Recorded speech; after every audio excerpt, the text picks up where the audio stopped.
the Q from Star Trek versus Celestial Sapiens from Ben 10. Now, although both of these entities can do pretty much anything they feel like with their vast power, it's seemingly limitless what they can do.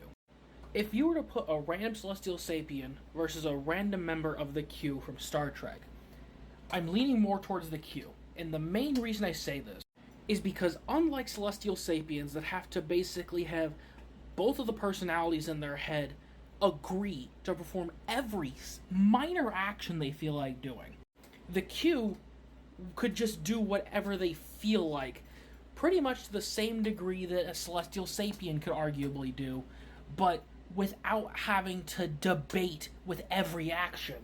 So, in terms of these two characters, if you want to argue that both can do pretty much anything that they feel like, I think that purely due to the fact that the Q can do these things without having to debate for every decision that they make, I think the Q would win more times than not. It's still going to be insane to see this fight because of the fact that they could pretty much do whatever they feel like with their powers respectively.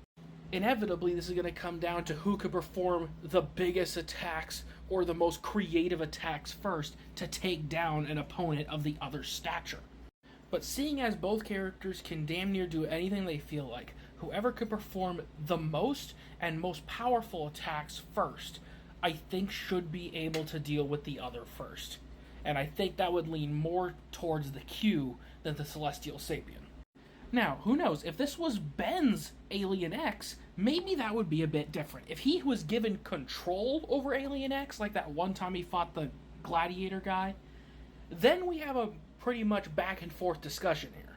Because you'd effectively have Alien X's power with the mind of Ben versus the Q, which would definitely be a significantly closer discussion, because they'd both be thinking and doing stuff at the speed that a normal person would be able to think at. Now, if this is Alien X versus the Q, it's going to be a lot more interesting than a standard Celestial Sapien versus the Q. But hey, for those that have watched Star Trek, what do you guys think? Do you think the Q win? Do you think Alien X wins? Do you think a Celestial Sapien, just a normal one, could win? But either way, whoever you think wins, it's not going to be an easy match in my personal opinion.